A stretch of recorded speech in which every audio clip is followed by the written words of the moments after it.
Saludos, bienvenido a este aumento de energía profética del mediodía. Este es tu oasis espiritual en este viaje del peregrino. A los espectadores internacionales, los que nos ven por primera vez, sean todos bienvenidos a este aumento de energía profética. Vamos a abordar una serie de cosas hoy. Número 1, voy a abordar el cuestionario bíblico que se publicó aquí en esta plataforma. Si haces clic en la pestaña de la comunidad, tú verás el cuestionario bíblico. Voy a abordar las respuestas en unos momentos. En segundo lugar, voy a abordar la advertencia que Cristo dio en la Biblia. Cuídate de la levadura de los fariseos y de Herodes. Y la aplicación será: cuídate de la levadura de los adventistas del séptimo día apóstata, de estos líderes apóstatas, y de la levadura del Papa. Y voy a abordar también la teología de última generación. Como puede ver, tenemos mucho en esta alineación, pero por la gracia de Dios vamos a recibir sustancias. ¿No es el día de preparación? Claro que lo es. Así que preparémonos para recibir la palabra del Señor, para que esa palabra nos dirija y compartamos esa palabra. Entremos de lleno en esto, amigos. La Biblia nos dice en 2 de Timoteo, capítulo 2 y verso 15. Estudia por ti mismo, que sea aprobado por Dios como obrero, que no tiene de qué avergonzarse, entrenado en la palabra de la verdad. Aquí está, mis amigos. Ese es el cuestionario.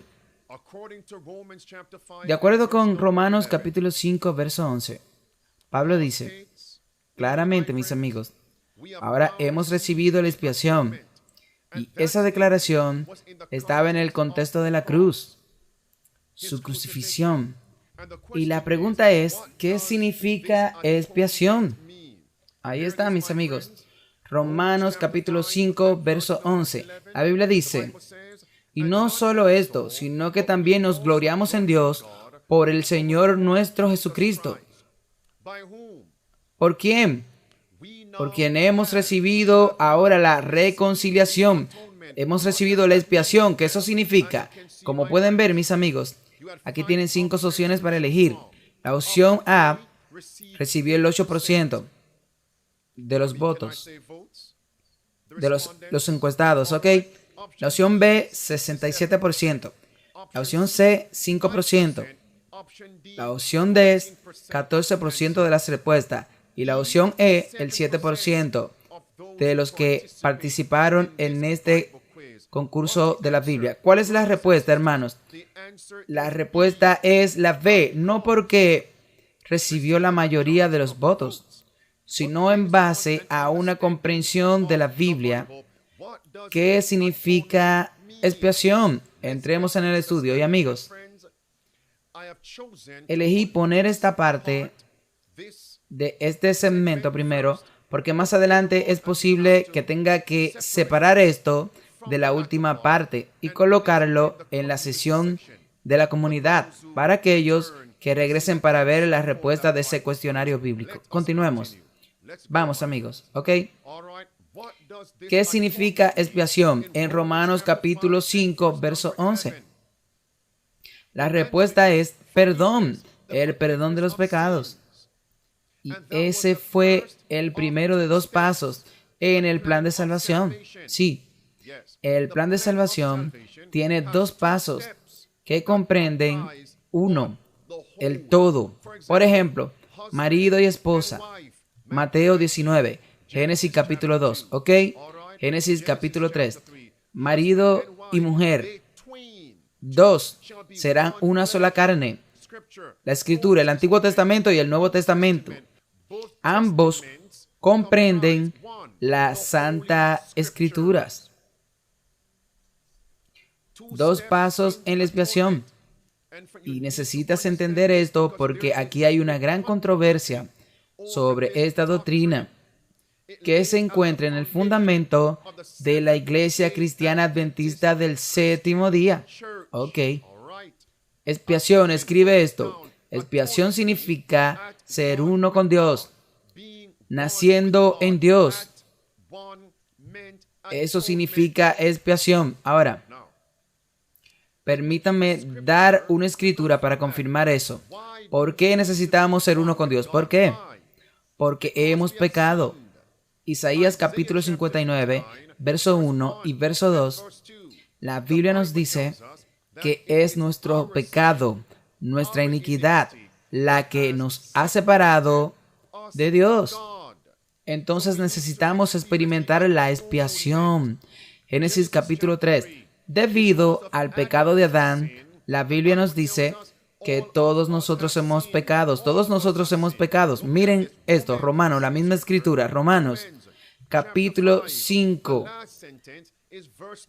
La última oración en el verso 12. Por lo tanto, como por el pecado entró por un hombre, Pablo dice allí, como por un hombre entró el pecado en el mundo, y la muerte por el pecado, y así la muerte pasó a la humanidad, todos los hombres. ¿Por qué? No solo porque Adán pecó, no.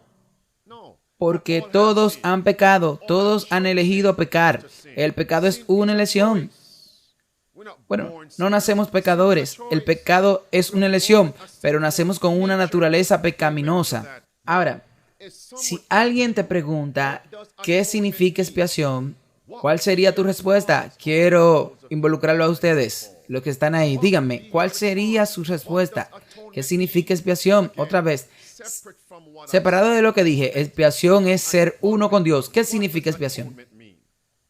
Expiación significa perdón, el perdón de los pecados. Una vez que confesamos y nos rendimos, Él nos perdona. ¿Qué dice la Escritura? Vayan conmigo a Éxodo capítulo 32.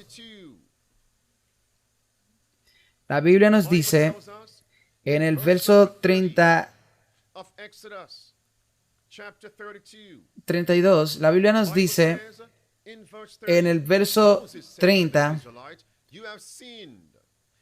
que aconteció que al día siguiente Moisés dijo al pueblo: vosotros habéis cometido un gran pecado, pero yo subiré ahora a Jehová, quizá le aplacaré acerca de vuestro pecado. Expiación, ¿qué significa? El verso 32, pero ahora si Dios perdona sus pecados, ¿ustedes pueden ver eso? Expiación significa perdón de pecado, es así. Y eso es lo que está escrito en Romanos capítulo 5, verso 6 al verso 12. El perdón de los pecados. Anoten eso ahí abajo, hermanos y hermanas. Ahora, recuerden que hay dos pasos en el plan de salvación, dos pasos en la expiación. Expiación también significa sacar algo o perdón de pecados. Número 1, ese es el primer paso. Número 2, borrar algo o alguna cosa. ¿El qué, pastor? Bueno, yo agrego. Expiación significa borrar el pecado.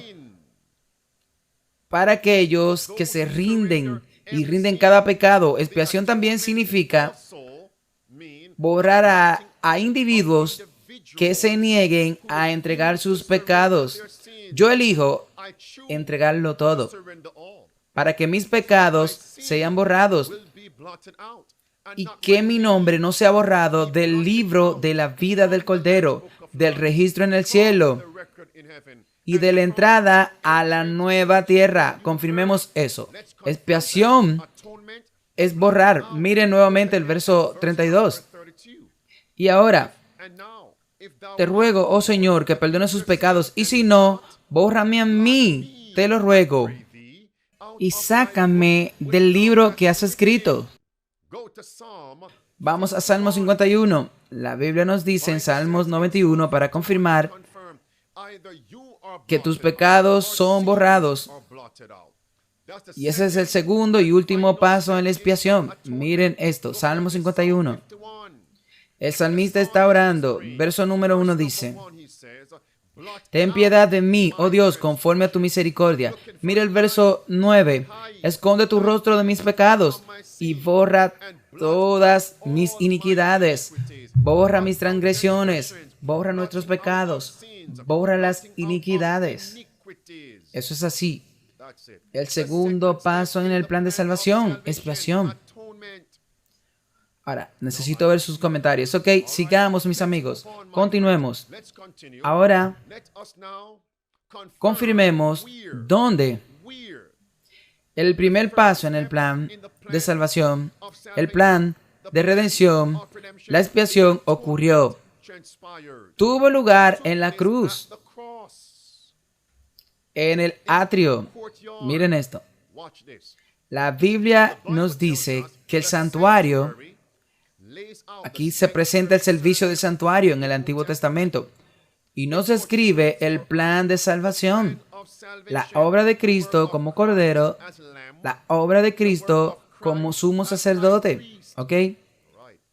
Ese es el Salmo 77 y verso 13. Hay 3 compartimientos en ese santuario. Número 1, el patio, el atrio. En ese patio se encuentra el altar de bronce, el altar del sacrificio. Número 2, el segundo compartimiento, tú encuentras el lugar santo. Y el número 3, el lugar santísimo. La obra del sumo sacerdote. ¿Tiene eso sentido, mis amigos? Ahora observen, Levítico, capítulo 4. La Biblia nos dice el primer paso en la expiación de 2 pasos que tuvo lugar en el altar. Ese mismo altar que compartí con ustedes. Mírenlo allí. El altar, observen, Levítico capítulo 4 y el verso número 35. La Biblia dice, y él quitará todo, bueno, de hecho, quitará la grasa del cordero, del sacrificio, de las ofrendas de paz, y los sacerdotes la quemarán sobre el altar. Es así, amigos. El cordero. Sigamos. Entonces dice ahora, miren con atención, y el sacerdote hará una expiación por sus pecados, los pecados que él ha cometido, y él será perdonado. Expiación en el altar es el perdón de los pecados. Primer paso. El cordero en el altar. Ese altar tipificando la cruz del Calvario. Jesús, el Cordero de Dios. Eso es así. Primera de Corintios, capítulo 5, verso 7. Juan, capítulo 1 y verso 29. He aquí el Cordero de Dios clavado en la cruz en el monte llamado Gólgota, Calvario. El atrio en la tierra. ¿Tiene sentido el primer paso? Ve, vamos al capítulo Romanos 5 y confirmemos esa palabra, expiación. Cuando Pablo dice que ahora hemos recibido la expiación, eso no significa que la expiación terminó en la cruz. Ese fue el primero de 2 pasos. Romanos, capítulo 5. Déjame ver. Volvamos allí ahora. Romanos, capítulo 5. Está en la pantalla allí. Romanos, capítulo 5. Y mire cuidadosamente el verso número 6. El verso 6. Se menciona que cuando aún éramos débiles a su debido tiempo, Cristo murió por los impíos. El verso 7 menciona la muerte de Cristo de nuevo. En el verso 7. Verso 8, la muerte de Cristo. Todo está ahí. Mire el verso 11, la palabra roja. Y no solo esto, sino que también nos gloriamos en Dios por el Señor nuestro Jesucristo, por quien hemos recibido ahora la reconciliación. Ok, ¿dónde encontramos el perdón? Está justo ahí en el verso 11. ¿Saben qué? Déjame poner algo aquí. Está justo ahí en el verso 11 de Romanos capítulo 5. No quiero que nadie diga, pastor, no lo vi. Ok, Romanos capítulo 9. Ahí está, ok, ahí está. Ese es el verso 9, las palabras azules. Mucho más que estar ahora justificado. Eso es así. Por su sangre. Esa es la cruz del Calvario. justificado por su sangre. La palabra roja. Ahora hemos recibido la expiación. Ok. Si no podemos definir lo que significa justificado, entonces sabemos lo que significa esa expiación en Romanos capítulo 5, verso 6 hasta el verso 11, verso 9 y verso 11. Aquellos de ustedes que están ahí, háblenme. ¿Qué significa justificado? Ok. Justificado significa perdón. ¿Qué escrituras usarías? Vamos, envíen sus escrituras. Ahora, se la voy a dar. ¿Qué significa justificado? Perdón. Vamos a Hechos capítulo 13. La Biblia dice en Hechos capítulo 13, y vayan conmigo cuidadosamente al verso número 38 de Hechos capítulo 13. La Biblia dice ahora, o sea notorio pues, hombres y hermanos, que por medio de este hombre, ese Jesús, os he predicado el perdón de los pecados. Y por él, Jesús, todos los que creen son justificados de todas las cosas. Justificados es el perdón de los pecados. Eso es Romanos 5. Mis amigos, ustedes tienen predicadores, ancianos, administradores, profesores en las escuelas de teología, en las iglesias, no solo en Babilonia, no, sino también entre los adventistas del séptimo día, sí, quienes están enseñando basado en Romanos 5, verso 11, donde Pablo dice que ahora hemos recibido la expiación. Ellos dicen que la expiación se completó en la cruz.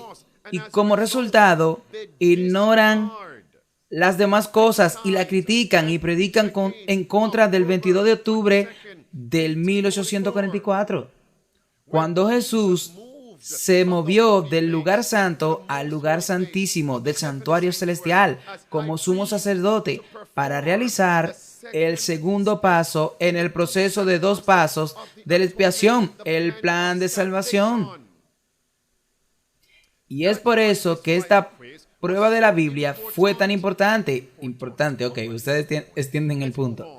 Sigamos así. Ese es el primer paso. Déjame simplemente mostrarte el segundo paso en el plan de salvación. El segundo y último paso en la obra de la expiación. Yo no voy a profundizar en este punto, porque esa no fue la pregunta del cuestionario. Yo tengo más preguntas que vienen y habrá una pregunta sobre ese segundo paso, pero solo por ahora, permítanme dárselo, amigos. ¿Por qué es necesario un segundo paso en el plan de salvación, en la expiación? ¿Por qué? Aquí está, mis amigos. Porque el primer paso de la expiación simplemente trataba con el perdón de los pecados. Pero ahora el segundo paso es que los pecados deben ser borrados y colocados en el autor del pecado original, que tiene lugar en el segundo paso. Miren, vayan conmigo. Levítico capítulo 4. ¿Lo tienen ahí? Levítico capítulo 4. Es así. Esa es la ilustración. Levítico capítulo 4. ¿Qué vemos aquí, hermanos y hermanas? Vemos al pecador trayendo el cordero al patio, al santuario, al atrio, y él confiesa sus pecados sobre la cabeza del cordero, y confiesa sus pecados, y el pecado fue transferido desde el pecador al cordero. El pecador mata al cordero, la sangre es atrapada, la vida de la carne está en la sangre. Así que del pecador al cordero, del cordero a la sangre. Los pecados confesados, los pecados entregados, ahora están ahí en la sangre. Mira el sumo sacerdote detrás de la imagen ahí. ¿Ok? El sumo sacerdote ahora, con la sangre en una vasija, y la lleva al lugar santo y rocía esa sangre sobre el velo del santuario, sobre el velo, sí, yes. Y esto se hacía todos los días del año, excepto un día, que en realidad se llama el día de la expiación, cuando el santuario tenía que ser limpiado. ¿Limpiado de qué? De los pecados que se rindieron. Voy a volver a eso, amigos, ¿ok? Los pecados que se rindieron. Confirmemos eso ahora. Miren con cuidado. Levítico. No voy a dedicar mucho tiempo en esto. Levítico capítulo 4. Miren ahora el verso 1 hasta el final, hasta el verso 7. Enfóquense en el verso 6 y 7. Verso 1 al verso 7. Ustedes pueden ver que la sangre era rociada sobre el velo 7 veces para el perdón de los pecados, para un perdón completo. Pero la gente volvió a sus pecados. El perro volvió a sus vómitos. El cerdo, una vez más, después que fue lavado, regresó al lodo. Sí. Solo aquellos que se rindieron y permanecieron rendidos en Cristo verán borrados sus pecados. Vamos ahora a Levíticos 23. Pónganlo ahí abajo. Levítico 23. La Biblia ahora dice en el verso número 27 y el verso 29, la Biblia dice que este fue el día de la expiación. ¿Qué sucedió ahí? La purificación del santuario. Pónganlo también ahí. Daniel capítulo 8, verso número 14. Las 2300 días proféticos. Entonces el santuario será purificado. Y el estudio bíblico sobre esa escritura nos lleva al 22 de octubre del 1844, cuando Cristo, como sumo sacerdote, comenzó la obra de purificar el santuario celestial. Eso es así. Segundo paso, la expiación. Levítico capítulo 16 nos muestra los pecados que son removidos del santuario y colocado ahora en el chivo expiatorio que tipifica, ¿debería decírselo? O hagamos un cuestionario bíblico, se lo daré. Tipifica a Satanás, sí, el originador del pecado. Levítico 16, verso 29, verso 30. Levítico 16, el mismo capítulo. Verso 15 al verso número 22. Esa es la limpieza. He terminado. Miren ahora el verso 21 que se colocó en ese macho cabrío, el chivo expiatorio del versículo número 7 al versículo 9. Lo que estaba ahí en su cabeza, dice en el versículo 21, todas las iniquidades, todas las transgresiones, todos los pecados de los israelitas. Y esta verdad no era solo para los israelitas, sino también para los extranjeros que estaban entre ellos. Es así. Así que, mis amigos, la teoría sola no nos salvará, no, a menos que rindamos todas las cosas a Cristo. Cuando grabe nuestro nombre, si nuestro nombre es borrado del libro de la vida, nos perderemos para siempre. O seremos salvos si llevamos nuestros pecados y los rendimos y los abandonamos. Serán borrados y serán puestos en Satanás, y Satanás será quemado por esos pecados. Y observe, en Levíticos 16, usted encuentra el borrado de los pecados que sean entregados. Mire ahora, Levíticos 23, ustedes ven la advertencia en el verso 21 al verso 30. Enfóquense en el verso 29 y el verso 30. Aquellos que no afligieron sus almas, ellos fueron borrados del libro de la vida. Es así. Así que, amados, estén atentos para el próximo cuestionario bíblico que se publicará en el canal de YouTube de Prophecy Again TV. Haga clic en la pestaña de la comunidad y es ahí donde encontrarás el próximo cuestionario. Así que, amigos, sigamos la experiencia del lugar santísimo. Esto es lo que necesitamos, hermanos y hermanas. Ahora, en este momento, voy a continuar y abordaré la advertencia que Cristo dio en Mateo, en el libro de Marcos, en el libro de Lucas, la gran advertencia ¿Y qué fue esa advertencia, pastor? Te la daré. Jesús dijo, cuidado, cuídense de la levadura. La levadura, la levadura. ¿Qué levadura? ¿Qué levadura? La levadura de los líderes de la iglesia apóstata. De adentro y de afuera. Cuidado, sí, cuidado. Miren esto, mis amigos. Marcos capítulo 8, verso 15. Dice, y les encargó diciendo, cuídense de la levadura de los fariseos y de la levadura de Herodes. Ok, y recuerden, Herodes era un rey cliente de Roma. Un rey cliente de Roma. Tengan cuidado de la levadura. Tengan cuidado, arreglemos esto. Tengan cuidado, ahí está.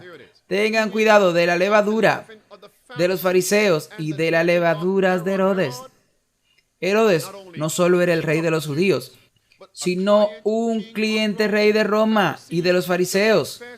Los fariseos eran los líderes religiosos profesos de la iglesia de Dios. Sí, en el primer advenimiento, miren esto. ¿Cuál es la levadura? ¿Cuál es la levadura? Marcos capítulo 16, verso 6 y verso 12. La Biblia dice, la levadura no de pan, sino de la doctrina, la falsa doctrina de los fariseos y de los saduceos. Sí. Y de los saduceos, de ese grupo, se eligió al presidente del Consejo del Sanedrín. Nosotros los llamaríamos hoy el presidente de la Conferencia General. ¿Piensan que estoy adivinando? Está ahí en el libro del deseado de todas las gentes. Los saduceos, el presidente es así, fariseos. Ustedes saben quiénes son. Falsas doctrinas, cuídate de la falsa doctrina. Miren esto, Lucas capítulo 12 y verso número 1. ¿Qué vemos allí? Ten cuidado de la levadura de los fariseos, que es hipocresía. Es así, amigos. Falsa doctrina, hipocresía. ¿Cuándo Cristo presentó este mensaje? Porque algunas personas están diciendo, no transmita esto. Miren esto. Lucas 12:1, palabras azules. Mientras tanto, cuando se habían juntado una multitud innumerable de gente, de tal punto que se troleaban unos a otros, Cristo comenzó a decir a sus discípulos, ante todo, tengan cuidado de la levadura. Cuídense de la levadura de los fariseos, que es hipocresía. Ahora, amigos, yo voy a dirigirme rápidamente a la levadura del papado, a la levadura del Papa Francisco. Y luego iré rápidamente a la levadura de los líderes adventistas, de esos líderes profesos. Veamos cómo se conecta con el estudio bíblico que cubrimos. Todas las cosas están conectadas. No estoy simplemente sacando cosas de la nada. No, todo está conectado. Amigos, recientemente el Papa hizo algunas declaraciones. Él de hecho dijo, yo estoy promoviendo levadura. ¿Me escucharon correctamente? Aquí está, mis amigos, el 25 de agosto. El Papa a los legisladores católicos. Ahora, pueden ver esto aquí. Él está pidiendo a los católicos políticos, no solamente a ellos. El Papa dijo, aquí la palabra rojo, oro para que el Señor permita que los legisladores católicos se conviertan en levadura para la renovación de la vida civil y política y testigos del amor político para los más necesitados. El Papa Francisco se reunió con miembros de los legisladores internacionales católicos. ¿Ok? ¿Y qué les dijo que hicieran? La palabra roja en la línea. Él dijo que promuevan los principios católicos en sus estados, en su nación, en su país. Les eligen enseñanzas católicas. Miren ahí, mis amigos. Sigamos. Ahora, aquí es donde se explica que él no solo abordó a los católicos políticos. Miren, esta red es una iniciativa independiente, no partidista, fundada en el año 2010 para reunir a los católicos practicantes y otros cristianos en cargos electos regularmente. ¿Por qué? ¿Por qué? Por formación en la fe. ¿Te refieres a formación espiritual? Educación y compañerismo. Es así. Es todo. Y tiene su sede en Viena y una oficina en Washington, D.C. Formación espiritual en la fe, en la educación, en el compañerismo. Mis amigos, ¿cuál es el animal que representa al papado en Apocalipsis capítulo 13, verso 2? El cuerpo es el leopardo. El leopardo nos trae de vuelta a Grecia. Grecia, conocida por la educación. Primera de Corintios capítulo 1. Verso 20 al verso 23. Los griegos buscan la sabiduría y el mundo por la sabiduría. La filosofía griega no conoce a Dios. Esa es la trompeta fuerte y clara. Escuchen mientras continuamos rápidamente. Ahí está. ¿Y qué le está diciendo a los políticos católicos? Así como a los políticos que son cristianos profesos. ¿Qué le está diciendo a ellos? Mira estas palabras clave, porque este es el discurso oscuro del Papa. La levadura. La palabra azul en la parte superior dice: promuevan el vínculo de la fraternidad. Ahora, ¿qué significa eso cuando él dice eso? ¿Qué él quiere decir? Miren la palabra roja. Él dice: promuevan el bien común. Bueno, amigos, sabemos que este bien común es algo global. El bien común es la ley dominical. El bien común es la pena de muerte. Para aquellos que no quieran la enseñanza católica por ley, de esos apóstatas protestantes por ley. ¿Ven? El bien común, él predicó eso ante una sesión conjunta del Congreso. El bien común, escuchen ahora qué quiso decir. ¿Qué él quiso decir con el bien común? Esta levadura del bien común, que es hipocresía, que es la falsa doctrina. Mírenlo ahí. El bien común significa una fraternidad universal, un sábado universal, internacional, un sábado internacional. Eso es lo que quiere decir. Eso es. El jubileo 2025. Espera, ¿qué él dijo? Déjame avanzar rápido para que tú no me critiques por decir lo que no dije. Ahí está, mis amigos. Otra vez, miren las palabras azules. Él dice que promuevan una forma inseparable de fraternidad. ¿Qué eso significa? Las palabras rojas. Un sábado. Es así, amigo. ¿Pero qué sábado? ¿De qué sábado él está hablando? Él está hablando del domingo de descanso. Es así, mis amigos. El domingo de descanso. ¿Está claro? Ahora, esa es la levadura de Herodes. Esa es la levadura del Papa moderno. Esa es la levadura del Papa de Roma. Mister Anticristo en sí mismo. Cuidado con eso. Pero aquí no nos vamos a parar, porque lo que Dios ha unido, que ningún hombre lo separe. ¿Por qué es tan fácil hablar de la levadura de Herodes? De la levadura, miren con cuidado, de la levadura del Papa, de la levadura de los protestantes apóstatas. Pero estábamos mudos, en silencio, sobre la levadura de los fariseos, de los saduceos, de la levadura de los líderes adventistas apóstatas, profesores, predicadores, administradores. ¿Por qué? Porque eso muestra que no tenemos el espíritu y el poder de Juan el Bautista y de Jesucristo. Juan predicó contra la levadura de Herodes. Tú no puedes tener la esposa de este hombre. Un hombre con una esposa. Un hombre y una mujer. Herodías. La iglesia, Herodías. Es la iglesia. Sí. Una perversa. Una mujer perseguidora. El papado. Herodes, los líderes civiles. Iglesia y Estado. Pero Juan el Bautista predicó contra la levadura de ¿cuáles? De los fariseos, de los seduceos, de los escribas. Jesús dijo, ay de ustedes escribas, fariseos, hipócritas. La levadura, eso es Mateo 23. Se nota que esos hombres no tienen el espíritu de Cristo ni de Juan el Bautista. Aléjate de esos hombres, por favor. Dios te lo suplico. Ahora, voy a quitar una dirección. Escucha esto.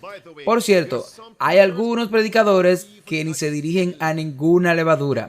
Ellos no hablan de la levadura del papado, ni hablan de la levadura de la apostasía entre los líderes adventistas, ni del protestantismo apóstata tampoco. Ellos no hablan de ninguna levadura, ni siquiera predican contra la levadura del pecado popular en la iglesia, la levadura de los pecados secretos en los armarios de las personas, diciéndoles a las personas que busquen en sus corazones. Yo no pretendo predicar contra cosas que no son públicas, sino llamar a las personas a entregar todo pecado conocido que está en su proverbial armario.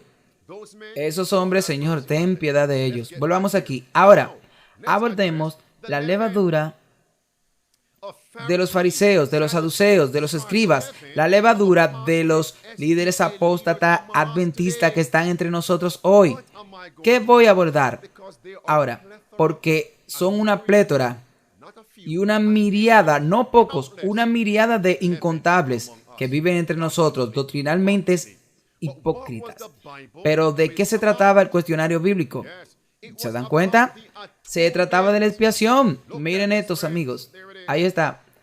Esto viene de la Universidad de Loma Linda y de la Universidad de Andrews, un seminario de la Universidad de Andrews. Está aquí, amigos, sacado de la prensa. Escuchen. Esto es sobre preguntas sobre doctrinas.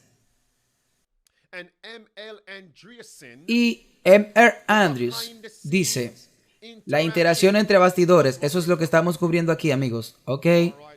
Ahora, cristiano, tráiganme esos libros, por favor. Déjenme seguir leyendo. Tal vez ningún otro libro haya suscitado tanta controversia en la historia de la Iglesia Adventista del Séptimo Día como la publicación del 1957 de los Adventistas del Séptimo Día. Respuestas y preguntas sobre doctrina. Y por cierto, el libro está aquí, amados. Pero esta no fue la edición real que se publicó en 1957. Mi sugerencia es que fue la edición original que está en mi mano y fue reeditada en el 2003. ¿Cuántos años es eso? Simplemente significa que lo que fue escrito y publicado en la edición original final en el 1957 no se retrató. Ellos tuvieron el descaro absoluto y la arrogancia satánica de reimprimir la misma levadura de falsa doctrina, la misma levadura de hipocresía en el 2003. Ahora, si se han retratado y lo han impreso, por favor envíenmelo a mí para que yo pueda agregar eso a mi bóveda, mis archivos y mis registros.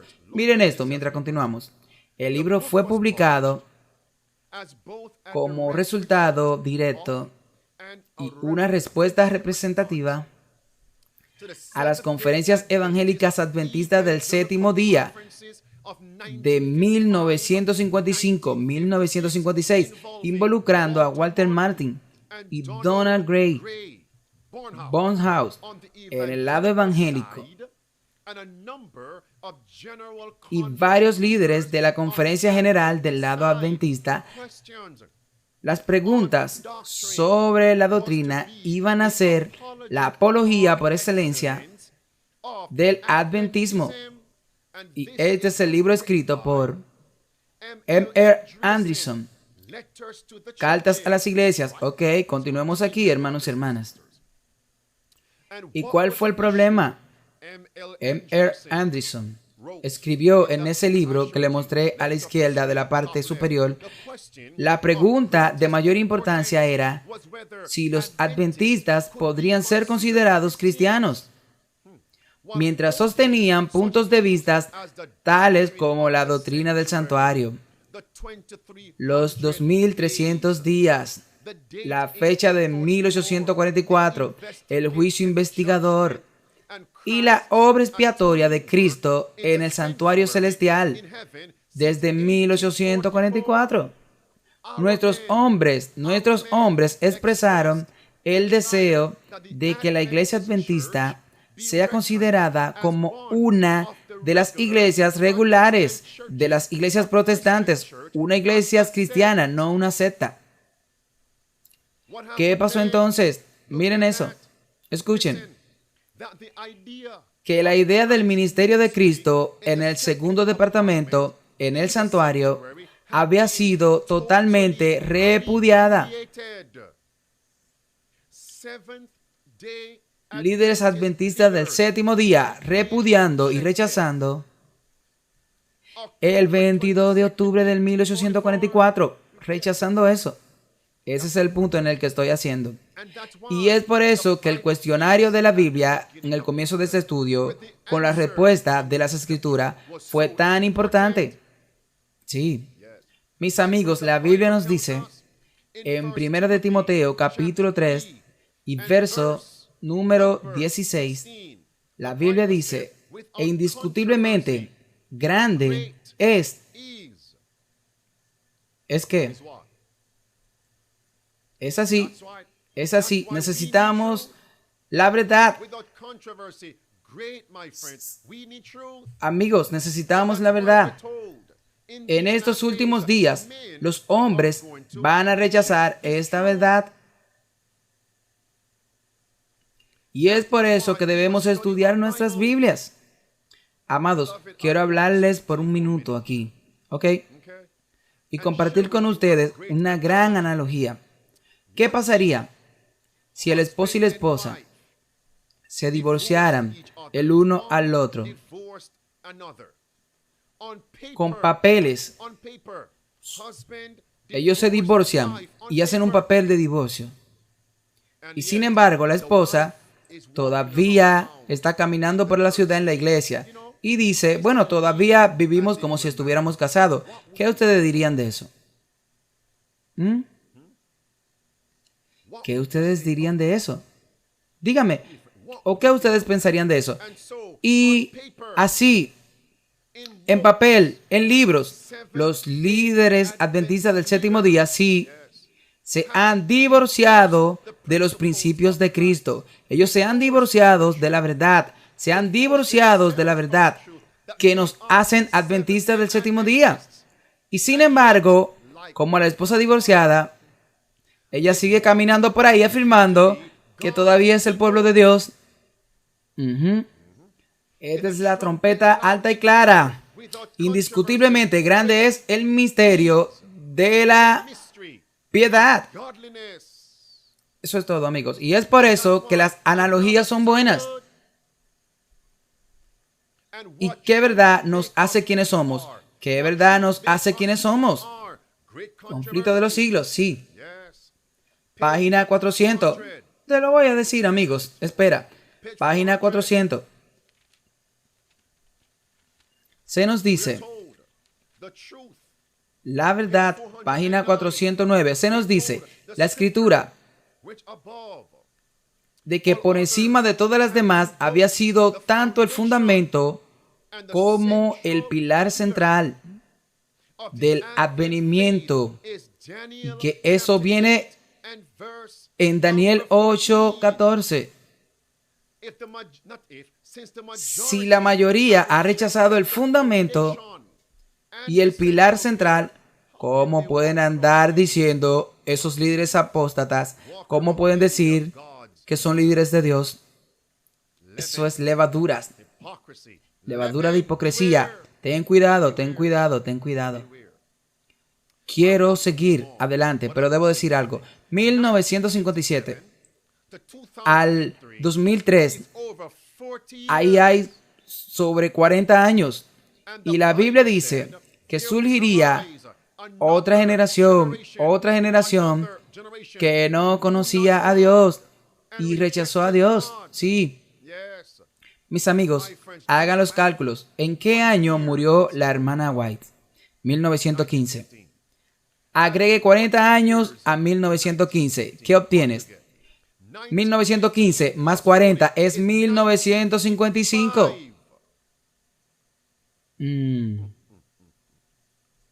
40 años es una generación, por cierto. Eso es. Vamos a Jueces capítulo 2. La Biblia dice en el verso 10, y surgió otra generación después de ellos que no conocían al Señor. Miren, ni aun sus obras. ¿Cuáles eran las obras de Dios? No solo en el atrio como cordero, en la tierra, la cruz del Calvario, sino su obra como sumo sacerdote, el lugar santo, lugar santísimo. Y Conflicto de los Siglos, página 488, dice que todos debemos entender la posición y la obra de nuestro gran sumo sacerdote.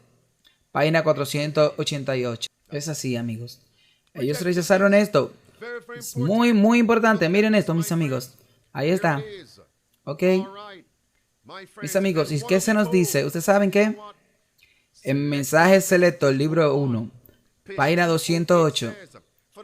Por los pasados 50 años, cada herejía ha sido traída sobre nosotros. Cada levadura, herejía, para convertirse en nuestras mentes con respecto a la enseñanza del mundo, especialmente con respecto al ministerio de Cristo en el santuario celestial.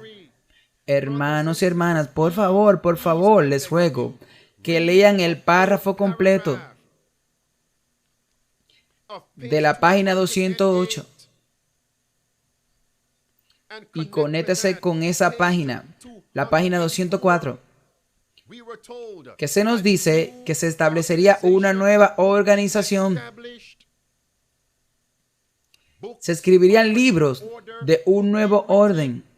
Aquí hay uno de ellos, amigos. Libro de un nuevo orden.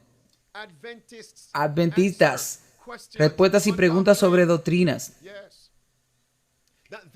Y que ellos rechazarían y pisotearían el sábado. Preguntas.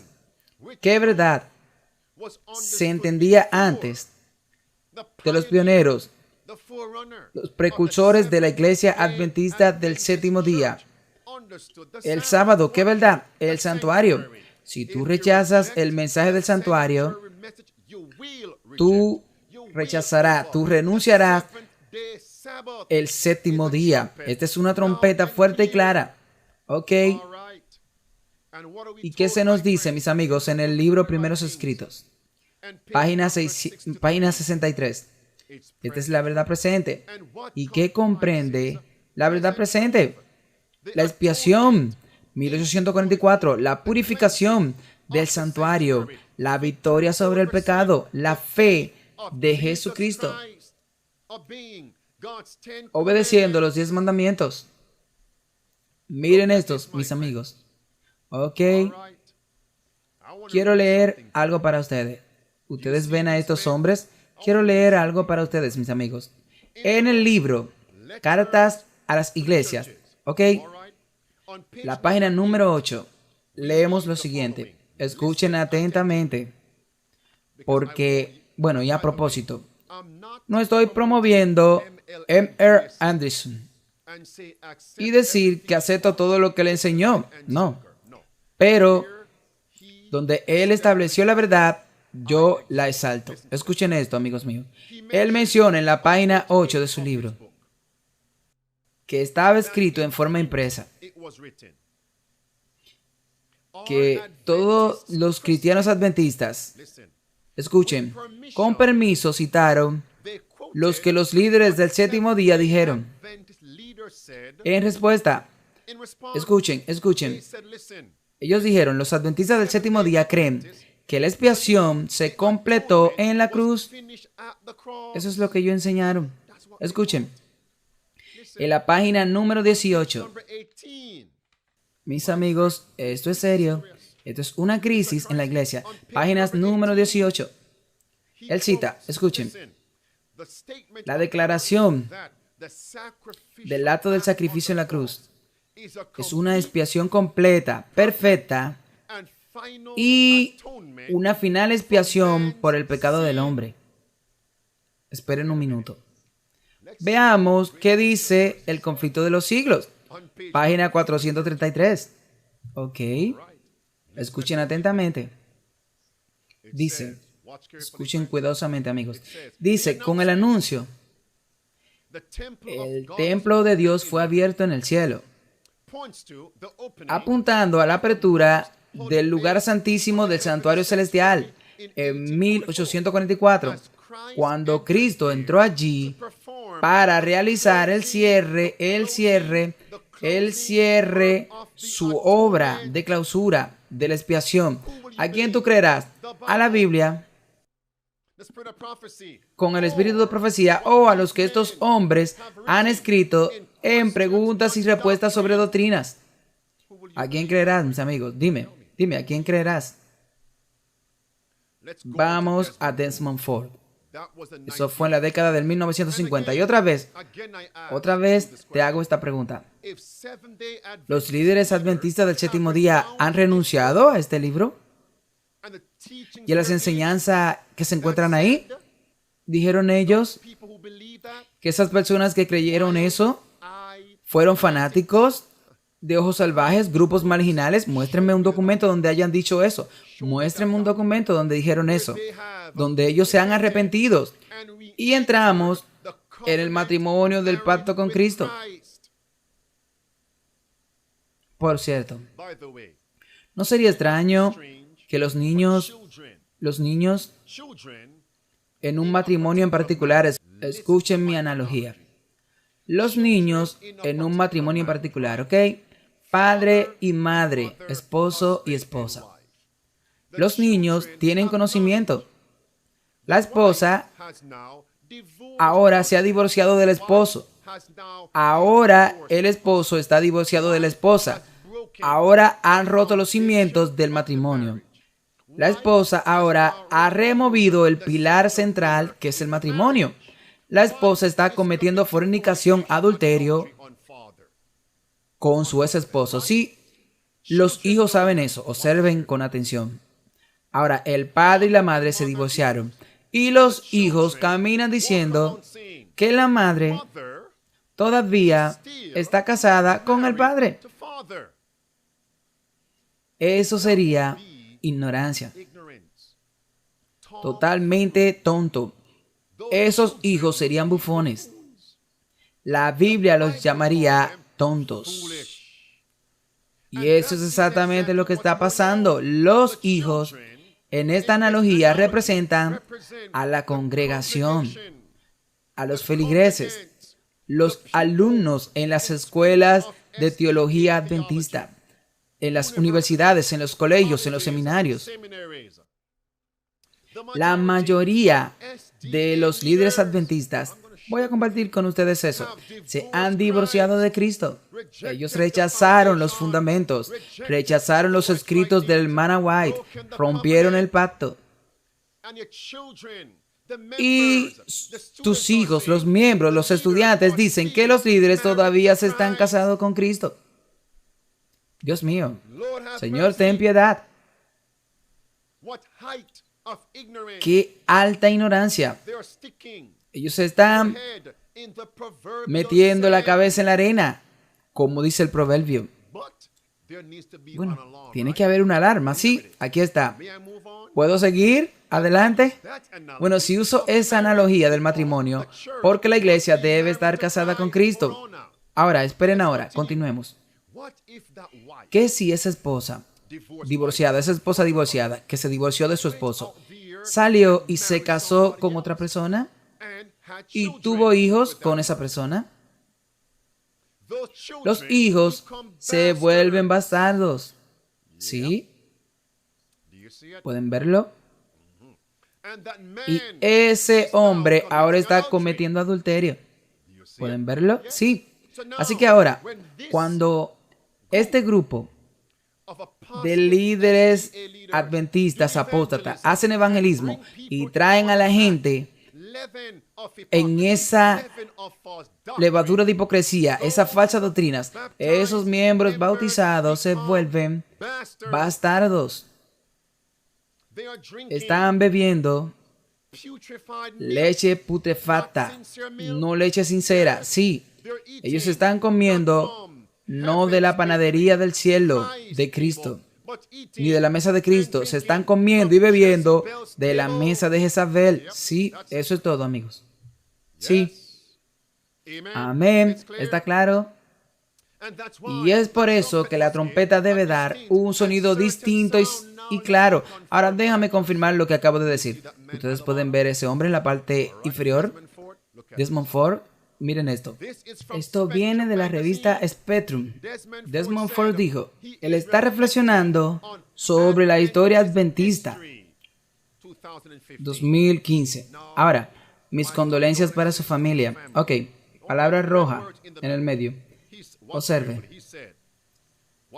Pregunta, ¿cómo tú describirías lo que sucedió en la conferencia en Glacier View del 1980 a un joven de hoy? Respuesta, mis puntos de vista sobre el juicio investigador siguen siendo los mismos y me alegro de que figuras destacadas de Glacier View no hayan predicado sobre el tema desde 1980 y la mayoría de los estudiosos de la Biblia en Glacier View aceptaron la esencia de mis puntos de vista.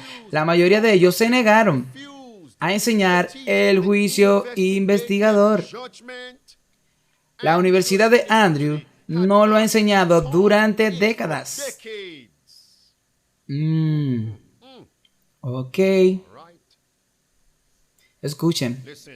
El resultado más importante de Glacier View fue la evidencia en los años siguientes de que nuestro estudioso de la Biblia, sí, no creían ni creen en el juicio investigador. Un profesor de Andrews dijo que la enseñanza era como la del hombre en la luna. Y por cierto, a la izquierda del párrafo superior de la pantalla, tú verás que era todo sobre Daniel 8:14. Eso es así. Un documento de 991 páginas, casi un documento de 1000 páginas. Sin sentido, imagínense eso, hermanos y hermanas. Aquí está. Glacier View en retrospectiva. Escuchen lo que dijo Desmond Ford. Número 10 de su afirmación dijo, los escritos de Ellen White no son comentarios inspirados, no son inspirados, sino instrucción homilética. ¿Homilética? Ella simplemente da instrucciones sobre cómo predicar. Homilética, el arte, la ciencia de la predicación. Si tú lo pones por ahí. Fui a Oakwood y había una clase llamada homilética, la ciencia del estudio y la predicación, eso es todo. Ella no fue inspirada. Y por cierto, Desmond Ford es una persona, pero tú puedes ver cuán influyente fue. Y por cierto, él le dijo a sus estudiantes que se queden en la iglesia. Si me disuelven, si me expulsan del sacerdocio y me quitan las credenciales, ustedes se quedan allí mismo, en la organización, como líderes de las conferencias, como líderes de la organización adventista. pastores locales, profesores en la Universidad de Andrews, en Loma Linda, y cambien la iglesia desde adentro. La mentalidad del caballo de Troya. Miren esto ahora. Esa es la misma retórica. Elena de White no fue inspirada. Miren lo que se votó en el 2015.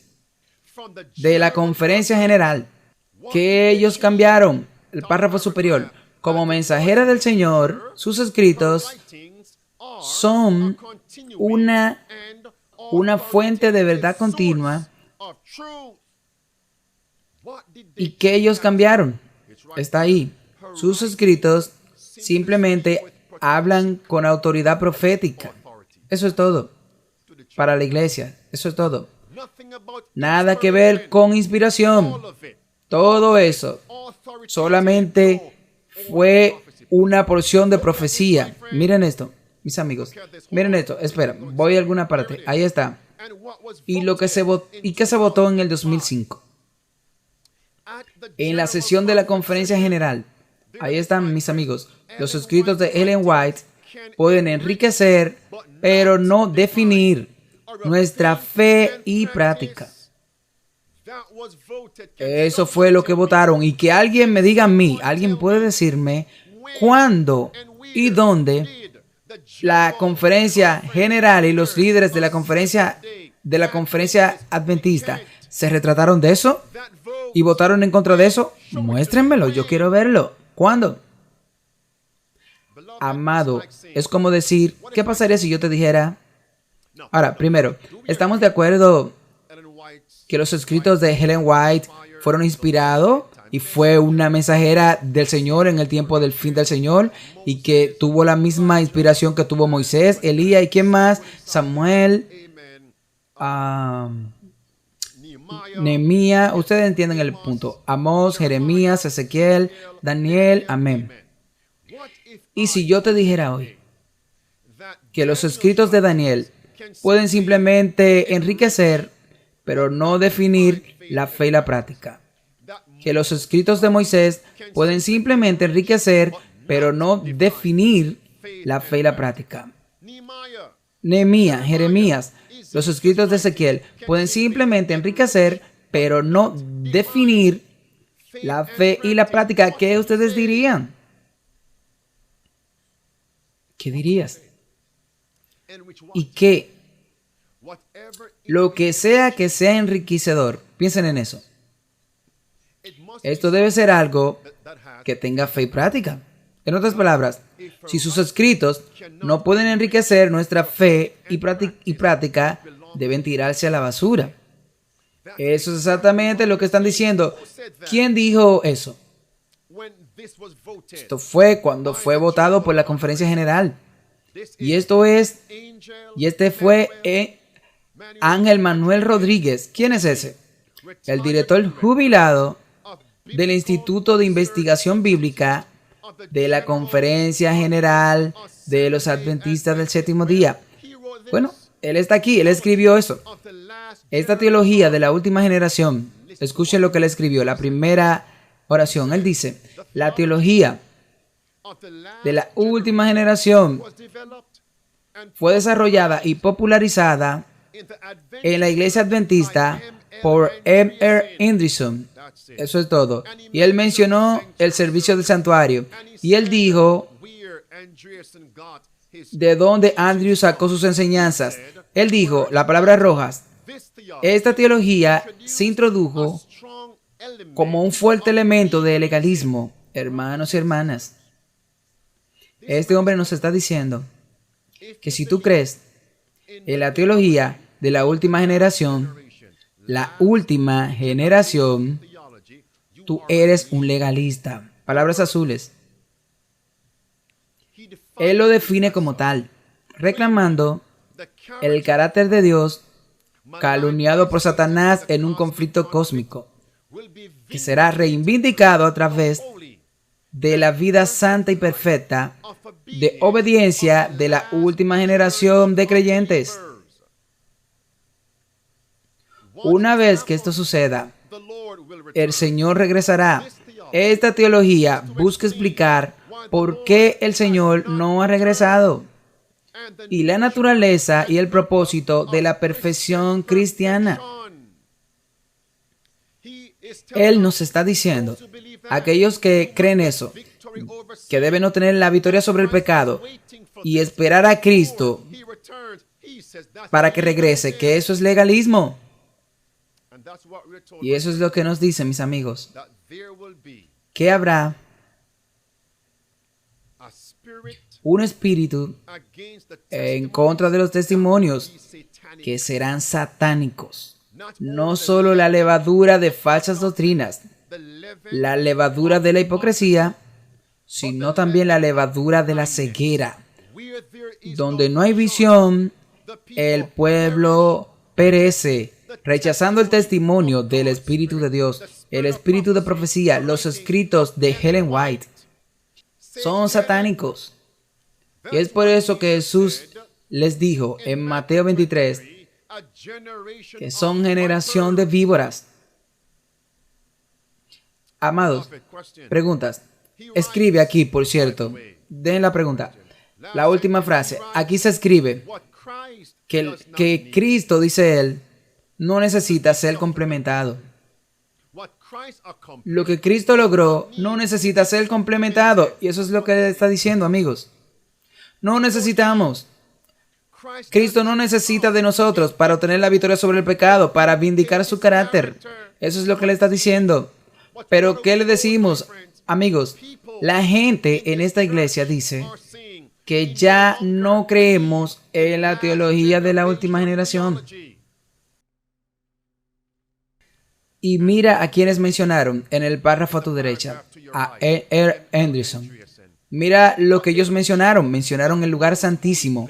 Mira lo que ellos mencionaron. La victoria sobre el pecado. La observancia del sábado. ¿Y qué se nos dice, mis amigos? La primera oración. El monte de bendiciones, página 43. Las palabras de Cristo a través de su evangelio que se han hecho que se han repercutido en el sermón del monte son para nosotros, para esta última generación. Sí, amigos. ¿Y qué debe suceder con nosotros en esta última generación? La próxima declaración. En la última generación, el pueblo de Dios debe tener la perfección del carácter cristiano.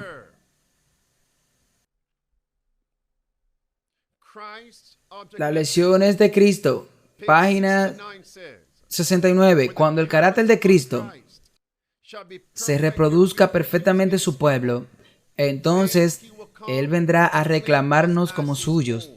Algunos van a decir, eso simplemente está en el espíritu de profecía. ¿Está en la Biblia? Sí, lo está. ¿Quién dijo? Sé perfecto como vuestro Padre en el cielo es perfecto. En Mateo 5, verso 48. Pero no es a donde voy. Queremos esa declaración sobre la perfección del carácter para los últimos días.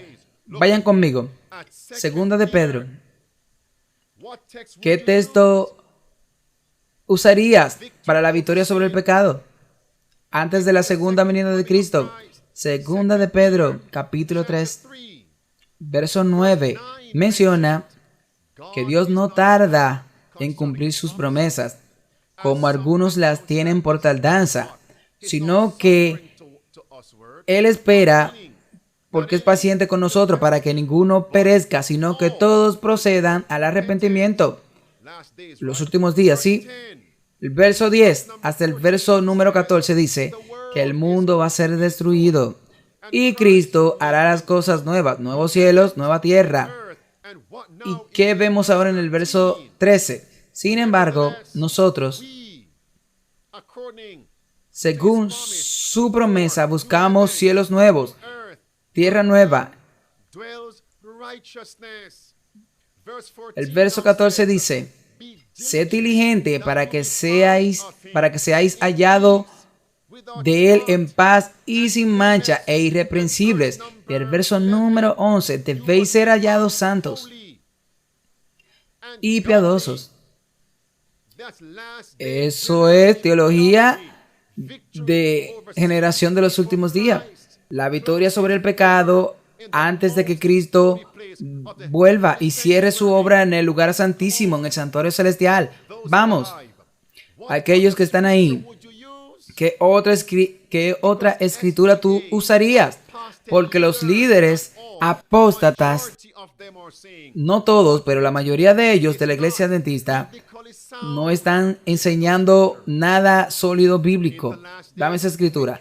En los últimos días, la victoria sobre el pecado, en conexión con el santuario. Vamos, te daré una más. Apocalipsis, capítulo 22, verso 11. Tú puedes ver el santuario. ¿Qué Cristo dice en el verso 11? Él dice: el que sea inmundo siga siendo inmundo. El que sea injusto siga siendo injusto. El que sea justo siga siendo justo. El que sea santo siga siendo santo. Y he aquí yo vengo pronto, y mi recompensa está conmigo, para dar a cada hombre de acuerdo con su obra. Y ese es un anuncio. Sí. Entonces él dice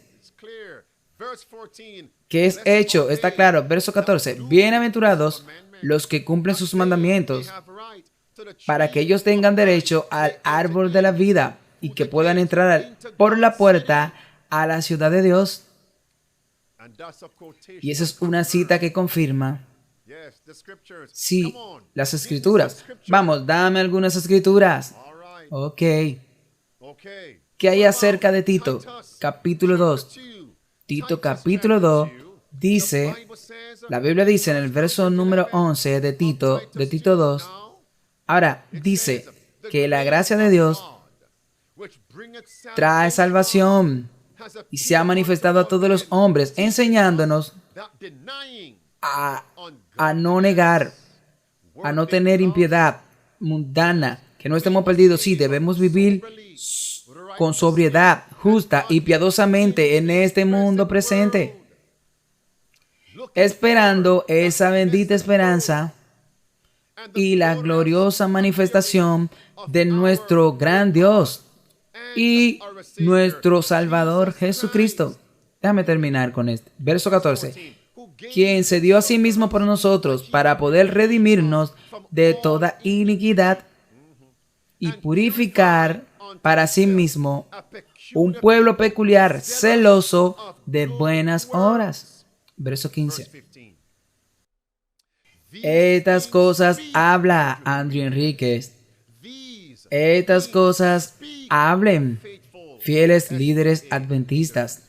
Estas cosas hablen espectadores locales. Estas cosas hablen espectadores internacionales. Estas cosas hablen, exhorten, reprendan, sí, reprendan con toda autoridad, que ningún hombre lo desprecie.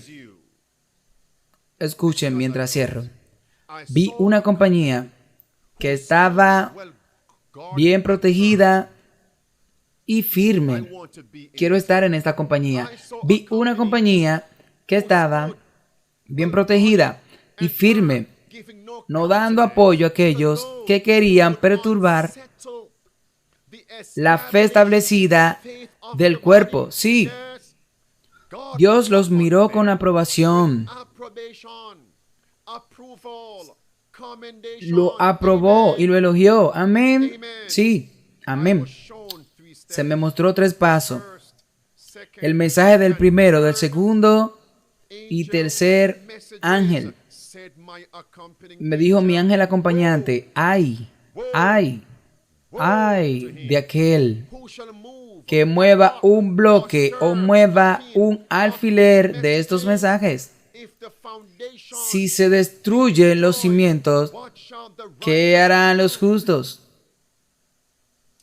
Eso es así, amigos, eso es así. El fundamento, el santuario, escuchen, la verdadera comprensión de estos mensajes son de vital importancia. El destino de las almas depende de la manera en que son recibidos. Amados, nos pasamos de tiempo hoy, pero tengo licencia. ¿Recuerdan en el desierto? ¿Qué pasó el sexto día de la semana? ¿Qué Israel recibió? Bueno, el maná. ¿Cuánto de ello? Una doble porción. Y eso es lo que ustedes han recibido hoy. Una doble porción de ese maná. Así que, amados, estamos viviendo en un tiempo de controversia. Una crisis, una tormenta, sí. Y es por eso que los cuestionarios bíblicos y los estudios son tan importantes. Cuídense de la levadura. Sí, mis amigos. La única levadura que yo quiero es la levadura de la gracia. La única levadura que yo quiero es la levadura de la gracia. La levadura de la gracia. Mateo 13, verso 33. Una parábola. Y Cristo habla a ellos diciendo, el reino de los cielos es como la levadura que una mujer tomó y escondió en 3 medidas. 3 medidas. El mensaje del primero, segundo y tercer ángel.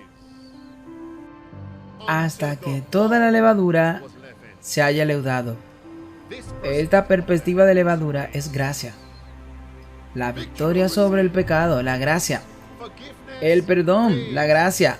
El borrar nuestros pecados. Mis amigos, Gospel Vocal Brothers cantarán la canción porque queremos ser encontrados fieles, un refugio en el momento de la tormenta. Amigos, hay un viento allá afuera y necesitamos saber en lo que creemos. Y cuando llegue la tormenta, esa tormenta golpeará tu casa. Sí, así que es mejor que seas sabio.